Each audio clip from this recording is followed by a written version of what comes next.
예, 이제 예배를 시작하겠습니다. 오늘 시간이 좀 많이 늦었죠. 여러 가지 좀 사정들이 있었는데요. 잠깐 기도하겠습니다. 고마우신 아버지 하나님 감사합니다. 우리를 사랑하셔서 오늘도 하나님 앞에 나와 예배할 수 있게 하시니 감사합니다. 주의 은혜로 오늘도 예배할 수 있게 예배할 수 있음을 감사드립니다. 모든 영광을 주께 올려드리며 예수님 이름으로 기도합니다. 아멘. 우리 찬양 함께 불러보도록 하겠습니다. 주일날 불렀던 찬양인데요. 앞에 모니터에 있는 가사를 보면서 함께 불러보도록 하겠습니다.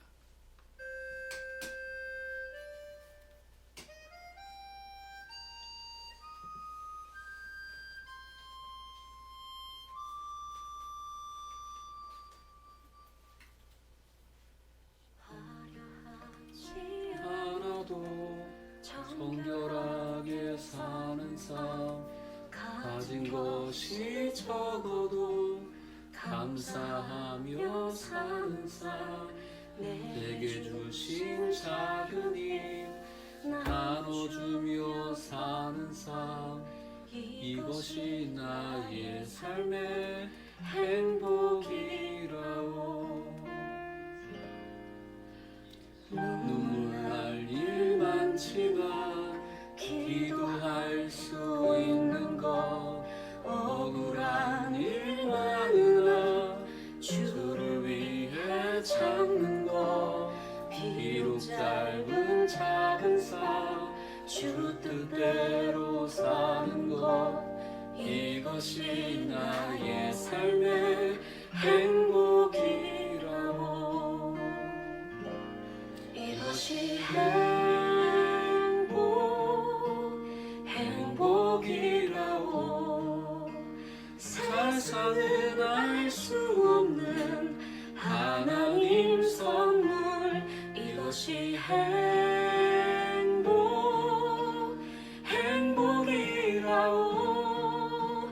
하나님의 자녀로 살아가는 것, 이것이 행복이라오.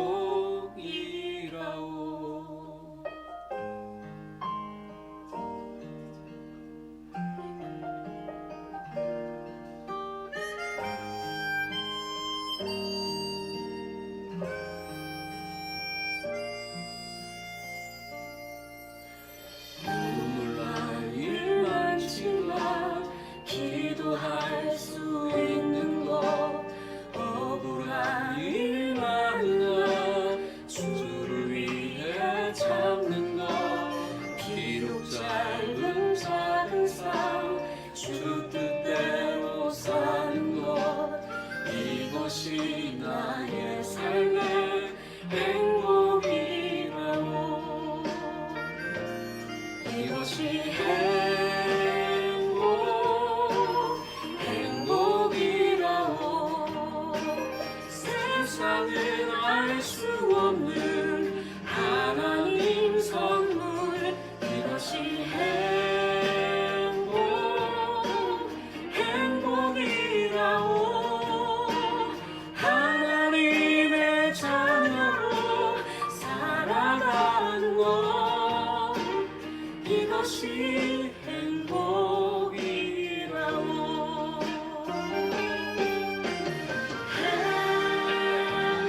아침부터 계속해서 수요 예배 주시는 말씀을 묵상하면서 사순절 기간 동안 우리가 어떻게 하면은 주님의 마음에 합한 그런 시간들을 보낼 수 있을까 생각이 좀 많이 깊어졌습니다. 예배 전에도 1시간 전부터 이 오디오나 여러 가지 것들을 다 체크했는데 왜 이 예배 시간 가까이 되면 이런 오류가 생기는지 너무 속상합니다. 그러면서 한편으로는 참 이런 장치나 장비 없이 하나님 앞에 마음껏 예배드렸던 그 순간들이 더욱더 기다려지는 거예요. 얼마나 편하게 말씀을 전하고 또 이렇게 예배를 했는가. 새삼 이 코로나19 터지기 전에 그 시간들이 정말 그립다는 생각을 가져봅니다. 오늘 말씀 함께 찾아보도록 하겠습니다. 사무엘하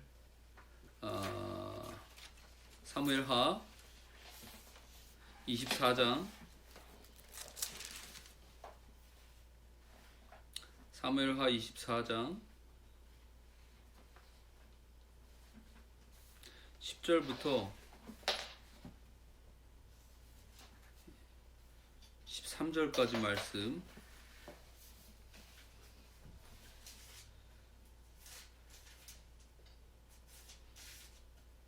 14절까지 말씀 함께 나누도록 하겠습니다. 구약 성경 506쪽입니다. 봉독해 드립니다. 여러분들도 자리에서 함께 봉독해 주시면 되겠습니다. 댁에서 예배드리실 분들은 이때 성경을 같이 읽어주시기 바랍니다. 다윗이 백성을 조사한 후에 그의 마음에 자책하고 다윗이 여호와께 아뢰되 내가 이 일을 행함으로 큰 죄를 범하였나이다. 여호와여 이제 간구하옵나니 종의 죄를 사하여 주옵소서. 내가 심히 미련하게 행하였나이다 하니라. 다윗이 아침에 일어날 때에 여호와의 말씀이 다윗의 선견자 된 선지자 가세게 임하여 이르시되 가서 다윗에게 말하기를 여호와께서 이와 같이 말씀하시기를 내가 내게 3가지를 보이노니 너희를 위하여 너는 그 중에서 하나를 택하라.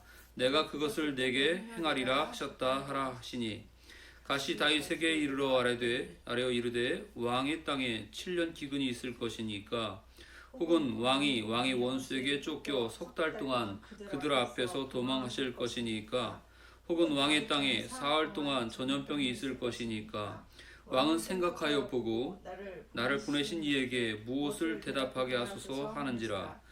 다윗이 가세게 이르되 내가 고통 중에 있도다. 청하건대 여호와께서는 긍휼이 크시니 우리가 여호와의 손에 빠지고 내가 사람의 손에 빠지지 아니하기를 원하노라 하는지라. 아멘. 본문이 좀 깁니다. 설교를 이렇게 대면해서 할 때는 성경 한 구절 한 구절을 좀 이렇게 같이 읽으면서 교감할 수 있을 텐데 여러분들 어떻게 보면은 읽지 않으면 무조건 듣기만 하다 보면은 듣는 가운데 이 본문이 꽤 길다고 느껴질 겁니다. 오늘 말씀의 제목은 왜 우리는 자꾸 차선을 선택하는가 라고 하는 말씀의 제목입니다. 차선이라고 하는 것은 우선에 다음되는 말이죠. 으뜸되는 선택, 다음되는 선택이 바로 버금되는 선택이죠. 으뜸과 딸림, 으뜸과 버금이라고 했잖아요. 으뜸이 되는 선택이 아닌 그 다음의 선택을 바로 차선이라고 합니다. 어찌 보면은 한 자리 모자란 거일 수도 있지만은 또 어떻게 보면은 완전히 상반되는 그런 의미일 수도 있습니다. 사람이 살면서 자기에게 주어진 어떤 역할들, 맡겨진 임무들을 수행할 때에 대충 적당히 하는 사람들은 그 결과가 좋지 않습니다. 그러나 이게 나에게 맡겨진 것이라고 생각하고서 최선을 다하는 사람들은 거기에 따른 보상과 거기에 따른 또 다른 충분한 성과들이 오게 됩니다. 물론 공정하지 못하고 불공평한 사회에서 어찌 보면은 부당한 구조와 조직 때문에 열심히 최선을 다해도 그 결과를 얻지 못하는 사람들이 세상에 있긴 합니다. 그러나 그것을 우리가 보편적으로 생각하고 어차피 해보나 마나 하는 생각으로 살아가서는 절대 안 되겠습니다. 왜냐하면 우리는 다른 누구보다도 하나님이 우리를 바라보신다는 것을 늘 의식하며 살아야 하는 하나님의 자녀, 하나님의 백성이기 때문입니다. 오늘 본문에 나와 있는 말씀 가운데에 우리가 잘 알고 있는 인물 다윗이 나옵니다. 다윗이 이제 사무엘하 22장 그리고 23장에 걸쳐서 자신의 인생의 막바지 부분에 해당되는 이 왕에 대한 이야기 가운데서 자기가 모든 전쟁에서 승리한 가운데에 승리한 기쁨을 하나님 앞에 올려드리는 승전가를 부르는 장면이 나옵니다. 22장 전체에 흐르고 있고요. 23장에는 22장에는 하나님께서 이 모든 전쟁을 다 승리로 이끄셨다. 하나님이 최고라고 하나님을 자랑하고 하나님을 높여드리는 내용을 다루고 있다고 한다면 23장에는 다윗의 마지막 말이라고 하는 소주제가 여러분들 성경에 아마 달려 있을 겁니다. 이 내용인즉 다윗이 자기를 알고 있는 자기의 그 신하들이나 후손들이나 가족들 모두에게 이 사무엘하라고 하는 이 역사서 안에서 마지막으로 그가 남긴 말입니다. 23장의 처음은 이렇게 시작됩니다. 이는 다윗의 마지막 말이라. 마지막 말이라는 게 뭘 말하는 걸까요? 우리가 보통 살아가면서 마지막으로 남기는 말들을 우리 유언이라고 하잖아요. 그 유언은 허투루 그냥 농담 삼아 할 수 있는 말이 아닙니다. 자기의 마음과 자기의 인생과 자기가 살아온 모든 것들을 통틀어서 마지막으로 정리하며 남기는 자기를 드러낸 말이기도 하고 자기를 사랑하고 자기에게 의미 있는 사람들에게 남기는 매우 중요한 조언이자 충고, 권유이기도 합니다. 다윗이 마지막 말로 남긴 것 가운데에 어떤 말이 있냐면은 하나님께서 나를 이 모든 어려움 속에서 구원하셨다. 5절 말씀입니다. 그 6절 23장 6절 말씀에 그러나 이 하나님을 의지하지 않고 자기의 손으로 살아가는 사람들은 가시나무 같은 사람이라 만질 수 없다는 거예요. 오히려 그것들을 만지는 자, 자기를 의지하는 자는 철과 창자루를 가져야 살 수 있다. 그러나 이 모든 것들은 결국 불살라질 것이다 라고 다윗이 이야기합니다. 요약하면 이렇습니다. 자기에게 이루어진 인생의 모든 역경과 고난과 험난한 일들 가운데서 하나님께서 나를 구원하셨다. 하나님만이 나의 전부이고 최고이시다. 내가 마지막으로 유언처럼 남기는데 너희들도 사람 의지하지 말고 무언가 붙잡으려고 하면 그건 가시나무 같은 거라 너희들 잡으면 찔린다. 그것을 붙잡는다는 것은 결국 창과 칼과 같은 이런 철, 무기들을 의지하는 것과 똑같은데 그런 것은 결국에 불살라지고 없어질 거다. 영원히 너희들을 지키지 못하고 그건 덧없는 것이다 라고 다윗이 이야기합니다. 다윗이 남긴 이 이야기가 많은 사람들에게 정말 남기는 유언과 같은 말이었죠. 그리고 나서 오늘 우리가 읽은 성경 본문 24장으로 넘어가는데요. 24장 초반부에 우리가 읽지 않았습니다만 이런 내용이 있습니다. 다윗이 24장 1절에 여호와께서 다시 이스라엘을 향하여 진노하사 하나님이 화가 나셨어요. 왜 화가 났는지 여러 가지 이유들이 있겠지만 대체로 하나님이 화가 나는 일은 하나님 말씀 잘 듣지 않는 거예요. 하나님 주신 율법, 하나님 주신 법을 지키지 않고 하나님의 법이 아닌 사람의 법, 사람의 방식대로 살아가는 그 불순종함이 하나님을 진노하게 만드는 거죠. 하나님이 이스라엘 향하여서 진노하셨을 때에 이 이스라엘에게 벌을 내리시려고 할 때에 그때 마침 다윗이 거기에 맞게끔 이 같은 잘못을 저지릅니다. 다윗에게 자기의 부하들에게 다윗이 이스라엘과 유다 인구를 조사하라고 합니다. 이스라엘과 유다 인구라고 하면은 이때 당시에는 12개의 부족 국가가 사울 이후에 다윗을 통하여서 왕정 국가로 이렇게 통합이 되어지거든요.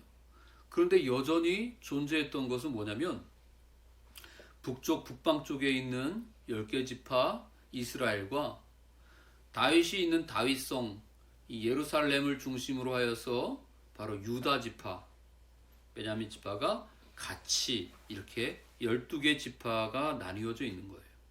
그러니까 소위 말하는 지역 감정들처럼 이렇게 나뉘어져 있는 겁니다. 그리고 실제로 다윗 이후에 솔로몬이 왕이 되어지고 솔로몬 이후에 그 아들 때인 여로보암 때에 바로 이 르호보암 때죠. 르호보암 때에 이 이스라엘과 유다가 북과 남으로 이렇게 분단되어지는 그런 결과가 생깁니다. 그러니까 이미 다윗 시대에도 그런 뭔가 이렇게 나뉘어지는 분리되어져 있는 어떤 그런 감정들이 존재했던 것 같아요. 다윗이 인구를 조사라고 합니다. 저 북방부에 있는 10개 지파와 우리 이 왕궁을 중심으로 한 2개 지파, 이 지파의 인구를 조사합니다. 인구를 왜 조사하라고 하냐면 그걸 누구한테 시켰냐면 군사령관인 요압 장군에게 시켰습니다. 그러니까 이건 단순한 인구 조사가 아니라 이스라엘의 전쟁을 치를 만한 전투력이 되는 국방력이 되는 장정 수를 계산해 보라고 그렇게 지시를 내린 겁니다. 군사령관인 요압 장군이 24장 3절에 이야기합니다. 왕에게 아뢰되 이 백성이 얼마든지 간에 그 수가 중요한 것이 아니라 왕이 하나님 여호와께서 왕이 그 전에 그냥 추측하고 가늠하던 그 수보다도 100배나 더하게 왕의 눈에 보이게 하시기를 내가 원합니다. 라고 그렇게 얘기합니다. 일종의 아부예요. 아유 왕이시여 뭐 새삼스럽게 인구조사를 합니까? 왕이 대충 상상하고 있는 그 수보다도 하나님께서는 더 채우셔서 100배 이상이나 더 많이 늘어났을 겁니다.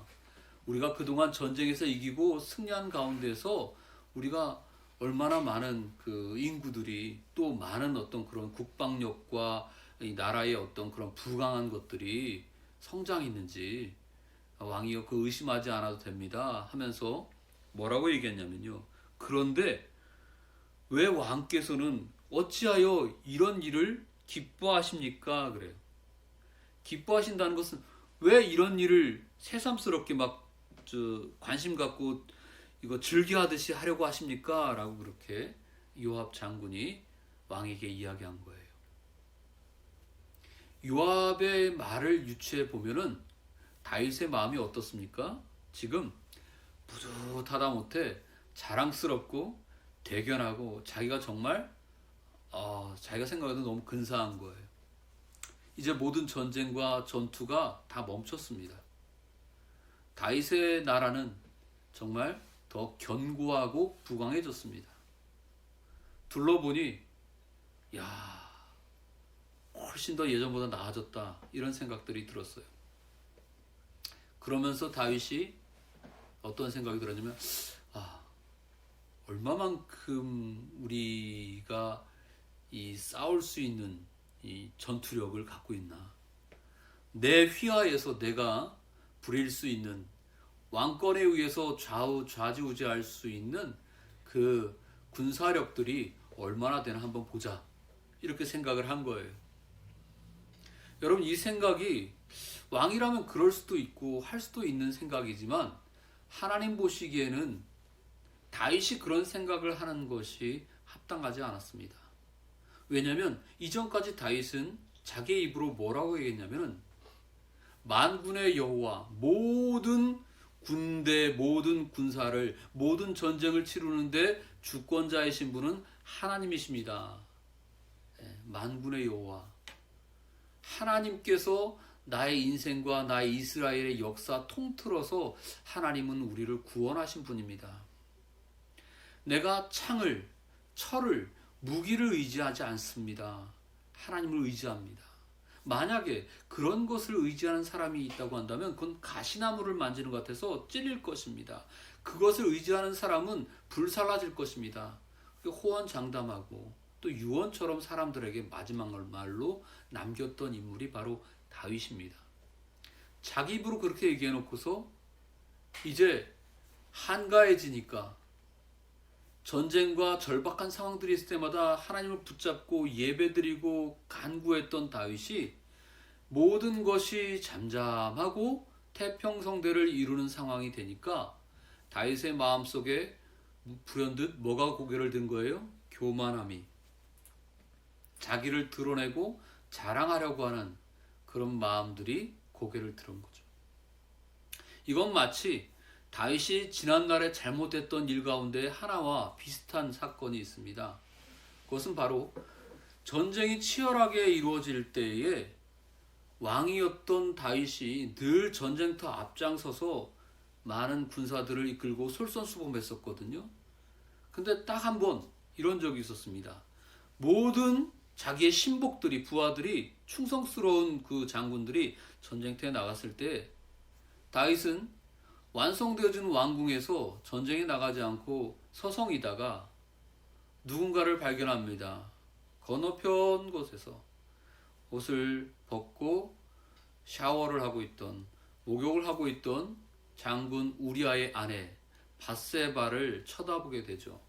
그리고서 음욕을 품고 자기의 충성스러운 부하의 부인을, 아내를 왕의 권한으로 그 여인을 빼앗게 됩니다. 그때도 역시 다윗의 심리는 안정적이고 평안하고 어떤 거칠 것이 없었던 그런 상황이었습니다. 오늘 성경 본문에 나와 있는 인구조사를 시작한 이때도 역시 마찬가지였어요. 다윗이 심리적으로 어떤 스트레스를 받거나 어떤 고난이 찾아오거나 고통 중에 있었던 때가 아니라 아무 염려도 아무 일도 없었던 그런 때였습니다. 마치 우리 누군가에게 요즘 힘든 일 있으세요? 어려운 일 있으면은 함께 기도해 드릴 테니까 기도 제목을 나누시죠. 이렇게 얘기하면은 어떤 분은 이런 게 힘들어요, 저런 게 힘들어요, 이런 걸 기도해 주셨으면 좋겠어요 라고 얘기하는데, 어떤 분은 전 매번 똑같아요. 그냥 하나님 은혜죠. 별일 없습니다.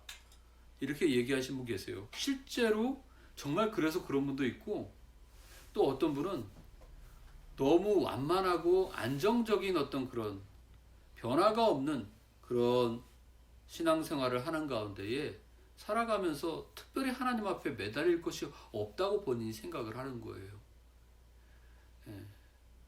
고린도 전서에인가요? 이런 말씀이 있습니다.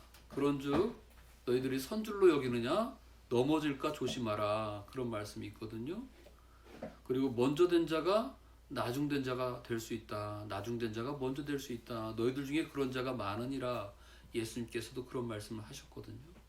그러니까 우리가 특별한 변화 없이 그냥 원만하게 살아가고 있다는 것, 그것이 무조건 좋은 건 아니라는 거예요. 신앙적으로 봤을 때 고난과 고통과 그런 어려운 역경들이 있을 때 그것이 우리를 연단되어서 하나님을 더욱더 의지할 수 있는 그런 계기가 되는데, 다윗은 오늘 이 인구조사를 통해서 또 한 번 인생의 커다란 실수를 저지르게 됩니다.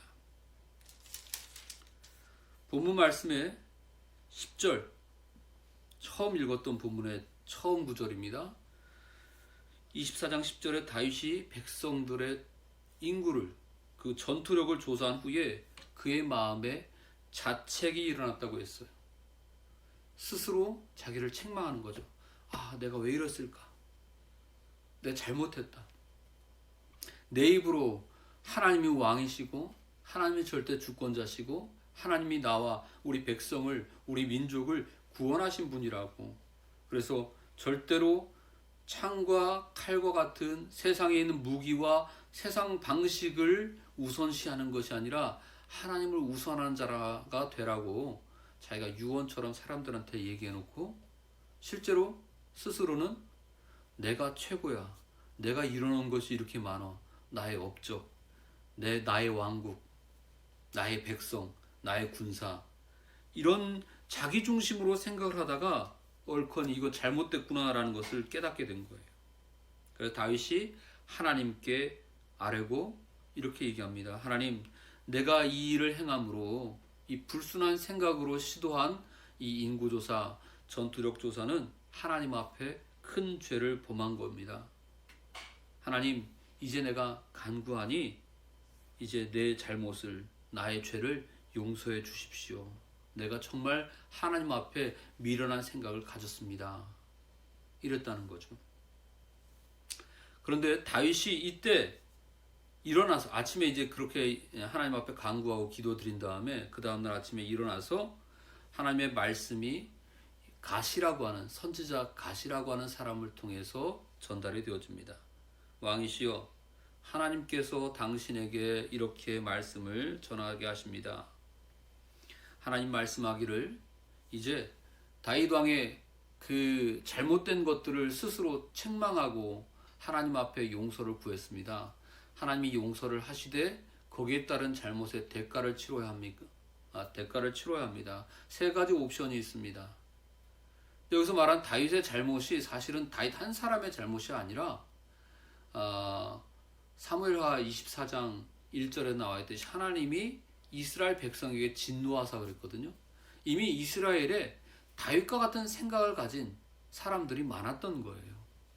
다윗은 그것을 구체적으로 이 성경을 증거하는 어떤 그 주 저자처럼 다윗이 여기에 이야기를 이끌고 가고 있지만 다윗의 정서는 사실 이스라엘 백성들 전반적인 정서였던 거예요. 하나님이 구원하셨다기보다는 우리가 잘난 맛에 이런 생각에 사로잡혔던 거죠. 하나님이 그것을 진노하신 거예요. 그래서 다윗을 대표로 하여서 하나님께서 세 가지 옵션을 주십니다. 첫 번째는 내가 네 죄를, 이 백성의 죄를 용서하려고 하면은 그 죄, 잘못에 대한 대가를 치러야 되는데 첫 번째 옵션은 이 땅에 7년이라고 하는 기근이라고 하는 것은 농사를 지어도 잘 안 되고 또 가뭄과 같은 흉년과 같은 일들이 벌어지는 거죠. 7년이에요, 자그만치. 7년간 이 땅에 먹을 것을 제대로 못 먹는 그런 굶주림의 기근의 그런 현상들이 벌어질 수 있다. 그 죄의 대가에 대한 첫 번째 옵션. 두 번째 옵션은 뭐였냐면 석 달간 너의 원수가 너를 쫓아다니면서 너는 그거를 도망하리라. 다윗 왕의 원수라고 한다면은 다윗 왕의 혈족 가운데의 구테타일 수도 있습니다. 압살롬이 실제로 그랬고요. 또 아니면 다윗의 원수라고 하면 지금까지는 태평성대를 이루고 있었지만 그동안 침략하지 않고 잠잠하게 있었던 블레셋이나 다른 적대 국가들이 또 쳐들어와서 전쟁이 멈췄던 이 시대가 다시 석 달간의 또 다른 전쟁의 그 소용돌이 속으로 휘말릴 수 있었던 거죠. 이게 두 번째 옵션입니다. 세 번째 옵션은 3일만 견디면 되는 옵션이었어요. 그게 바로 뭐냐면 3일간 이 땅 이스라엘에 바로 전염병이 돌 것이다.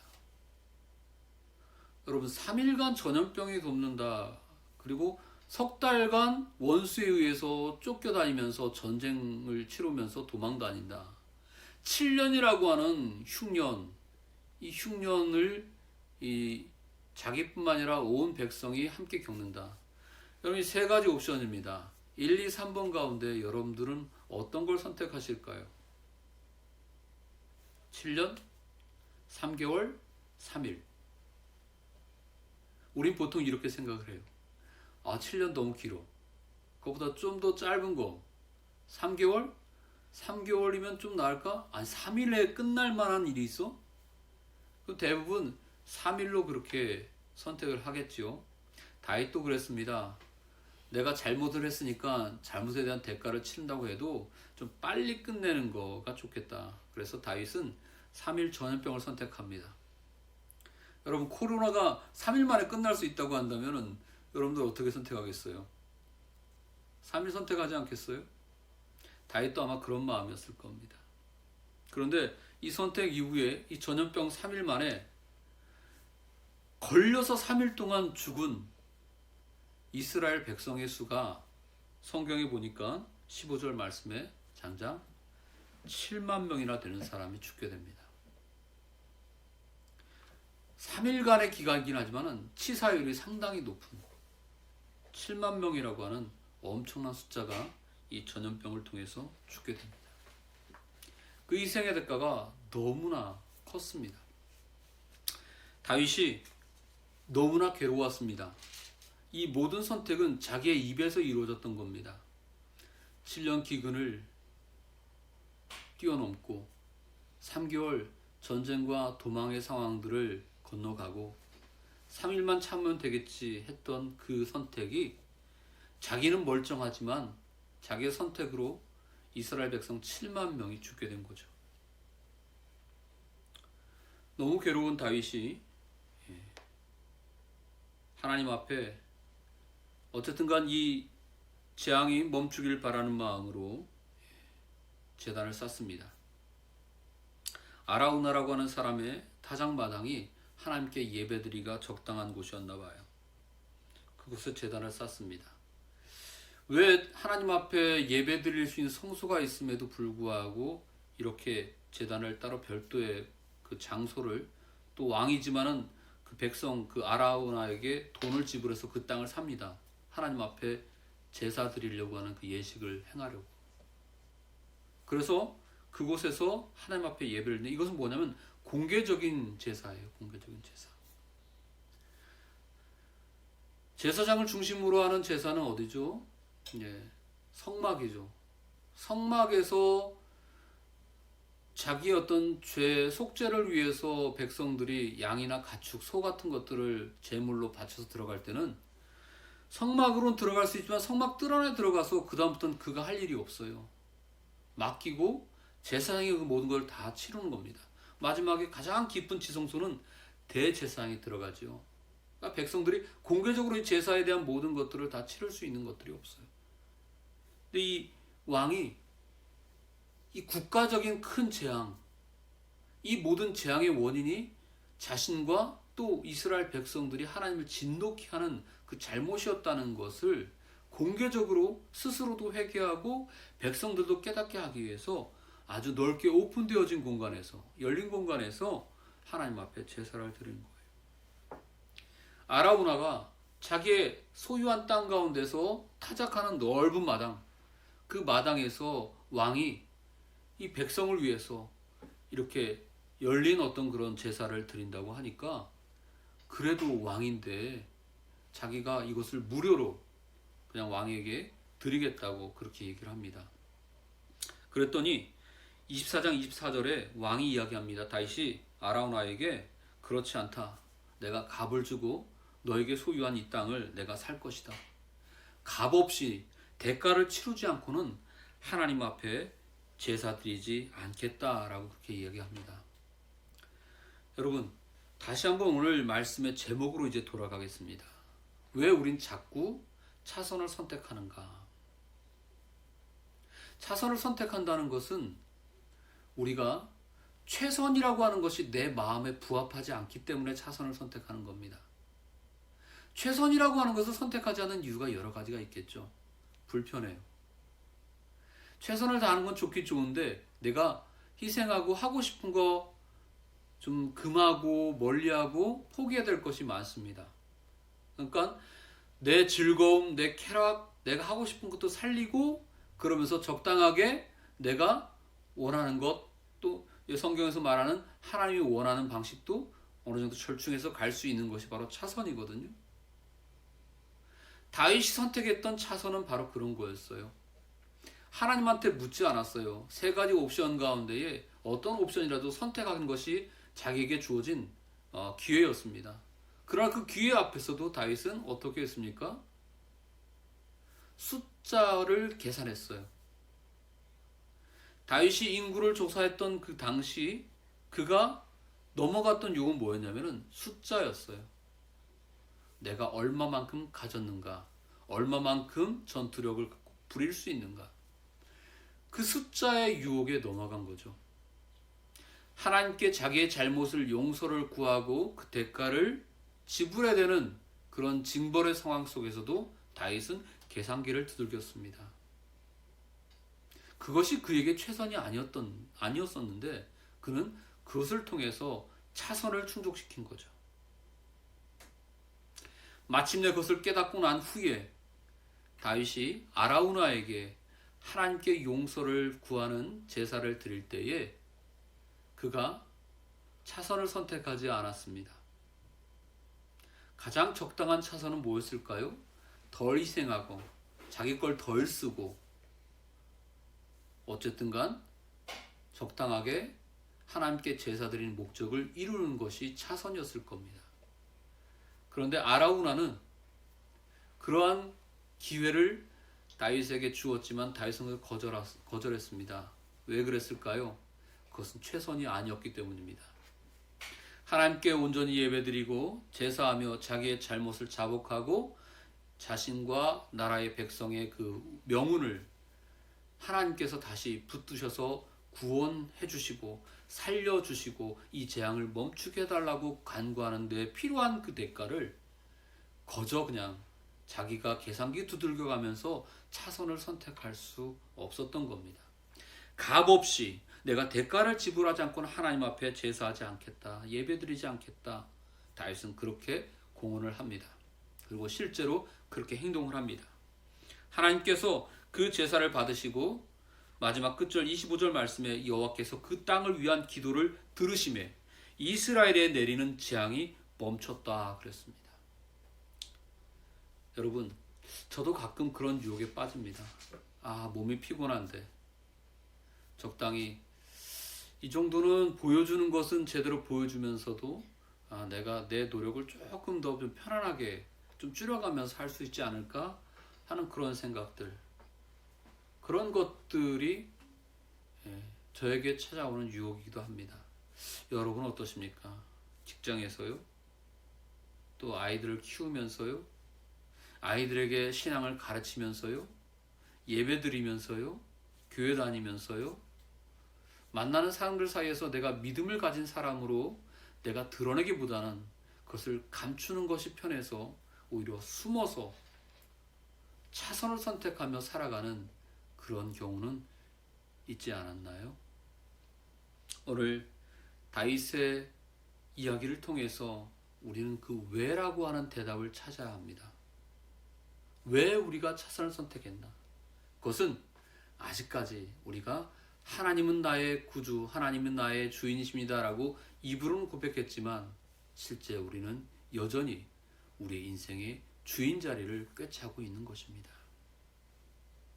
사랑하는 여러분, 오늘 이 말씀이 저와 여러분에게 다시 한번 질문이 되어서 대답으로 나아가는 그런 노력이 있기를 바랍니다. 우린 끊임없이 차선을 선택하라고 하는 세상적인 유혹들을 받게 될 겁니다. 왜 신앙생활하면서 너무 그렇게 지나치게 절충하거나 협상하지 않거나 융통성 없게 그렇게 살려고 해? 예배도 마찬가지고 다 그렇지 않아? 이런 말들을 듣게 될지라도 그때 우리가 넘어가서는 안 되겠습니다. 나중에 뒤늦은 후회와 자책을 통해서 하나님 앞에 나아갈 때에 하나님이 그래도 우리를 받아주긴 하시겠지만 다윗처럼 치러야 될 대가, 그것은 자신의 아픔뿐만 아니라 나를 통해서 영문도 모르는 다른 사람이 겪게 되어지는 그런 아픔과 고통도 있을 수 있다는 사실을 우린 꼭 명심해야 합니다. 누구 때문에? 나 때문에. 여러분, 어찌 보면 우리는 믿음의 선두주자로서 우리가 누군가를 대표하여 하나님의 뜻을 따라 나아갈 때에 우리를 따르는, 또 우리를 알고 있는 다른 사람들에게 미쳐야 될 선한 영향력들이 분명히 존재한다는 사실을 우린 잊지 마십시다. 후회하지 말고 오늘 우리에게 주신 최선을 다하는 사람들이 되길 바랍니다. 그 최선은 무엇일까요? 그 최선은 내가 나됨은 나의 노력이 아니라 하나님께서 나를 지키시고 돌보시는 하나님의 인도하심이 있었다. 하나님이 나의 주인이시다. 하나님 나를 지키신다 라고 하는 하나님 바라보고 하나님을 절대적으로 의지하며 살아가는 그 믿음입니다. 이 믿음이 우리의 최선입니다.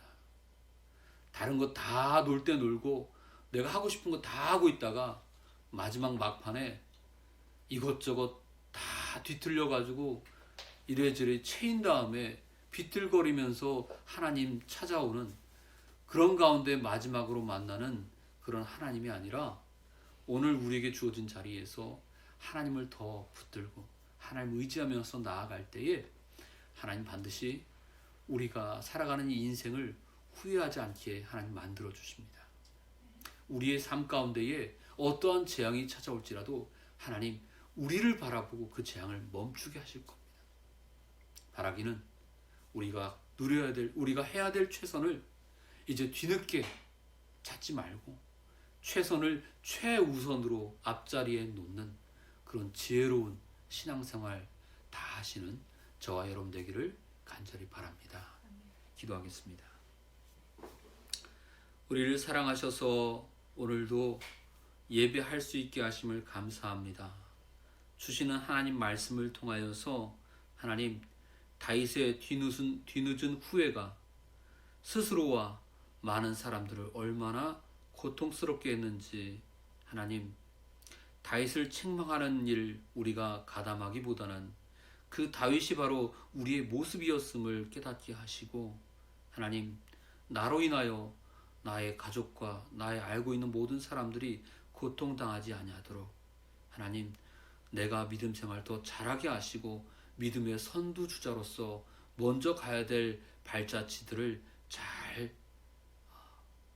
남기고 갈 수 있는 사람들이 되게 하여 주옵소서. 하나님 우리가 갖고 있는 하나님을 의지하는 믿음이 가식이 되지 않기 원합니다.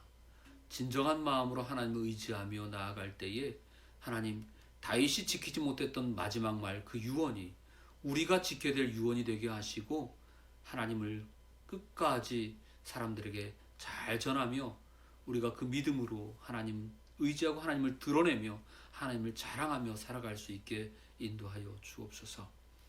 하나님 그리할 때에 우리의 삶 가운데 주시는 하나님의 놀라우신 은총이 우리를 후회 없는 삶으로 만들어 주시며 어떠한 재앙 가운데서도 우리를 건져 주시는 구원의 하나님이 되어 주실 줄 믿습니다. 하나님 힘들고 어려운 시절을 보내고 있지만 잘 견뎌나가게 하시고 이 시기 가운데에 살아계신 하나님 꼭 만나며 감사와 찬양 올려드릴 수 있는 우리 자녀들 되게 하여 주옵소서. 예수님의 이름으로 간절히 기도하옵나이다. 아멘. 하늘에 계신 우리 아버지여 이름이 거룩히 여김을 받으시오며 나라의 마옵시며 뜻이 하늘에서 이룬 것 같이 땅에서 이루어지이다. 오늘날 우리에게 일용 양식을 주옵시고 우리가 우리에게 죄진 자를 사하여 준 것 같이 우리의 죄를 사하여 주옵시고 우리를 시험에 들게 하지 마옵시고 다만 악에서 구하옵소서. 대개 나라와 권세한 강의 아버지께 영원히 있사옵나이다. 아멘. 이것으로 오늘도 말씀의 은혜를 함께 나눴습니다. 은혜로운 저녁 되시길 바랍니다.